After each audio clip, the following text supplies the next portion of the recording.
Hello students, and welcome to the video lecture on the Civil War and Reconstruction. We're covering the years 1861 to 1876.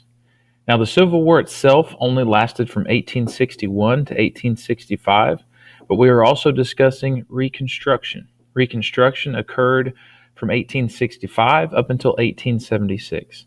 We'll learn more about that here in just a second. So after the incident at Fort Sumter, in which the Southern rebels fired on the Union military base at Fort Sumter, and fighting ensued. There were four states that seceded: Virginia, Arkansas, Tennessee, and North Carolina. This brings the total to 11 when you include the 7 states that seceded prior to Fort Sumter when Abraham Lincoln was elected president in 1861. So the North was led, of course, by Abraham Lincoln. The South chose Jefferson Davis as their leader.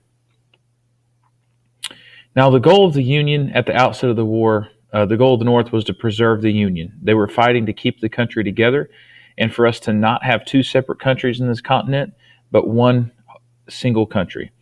The South's goal was to gain independence. They wanted to separate and break away from the United States and form their own country. This goal will never change for the South. The North's goal will change as the war progresses, and we'll discuss that. The North had by far many, many more advantages than the South. They had a bigger population, they had more manufacturing, more factories, more railroads, and they had the Navy was located in the North. So the South did not have any of these things.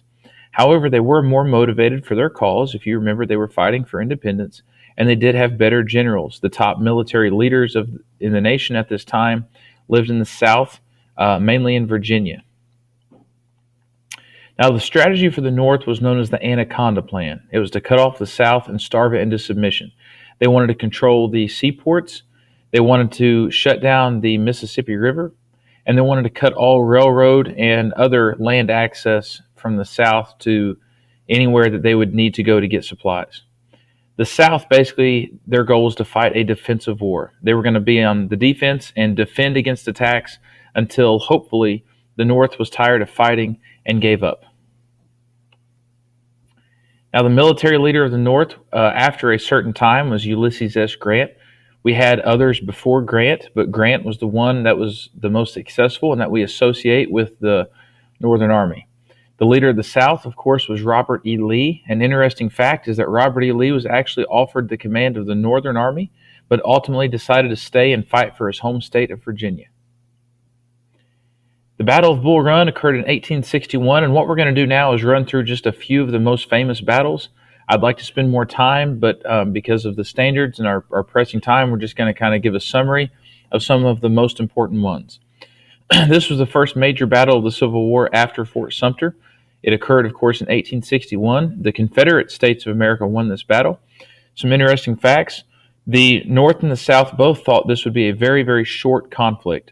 And the North was so confident that we would beat them quickly that when this battle occurred, which was not very far from Washington, D.C., senators, congressmen, dignitaries, they packed a picnic lunch. They went out to watch the battle. It was interesting because when the Northern Army had to turn and flee and retreat, they basically ran into the spectators who were caught up in this commotion, and many were injured and were fleeing for their lives themselves from the rebel army. This was a major, major embarrassment to the North and to the Union Army. Here is a famous painting depicting the first battle of Bull Run.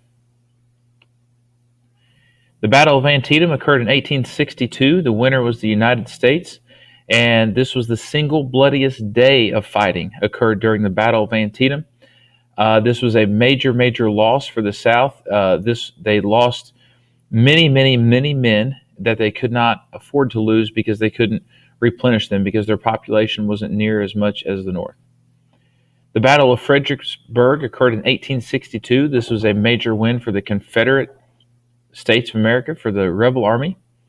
And at a time when we were just beginning to see that this was going to be a long conflict, this win for the CSA at the Battle of Fredericksburg was a major, major cause of concern, because the North said if they can win this battle, and they'd already had some successes prior to this, then we might be in trouble. The most famous battle is the Battle of Gettysburg, which of course occurred in 1863. The winner was the United States, and the South lost about one-third of its forces.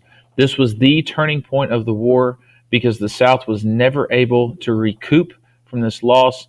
They were never able to replace all the lives lost in the Battle of Gettysburg. This was one of two times the South abandoned their defensive strategy and tried to attack the North. Both were disasters. And here's a famous painting depicting the Battle of Gettysburg. Thank you very much for watching. Please stay tuned for part 2.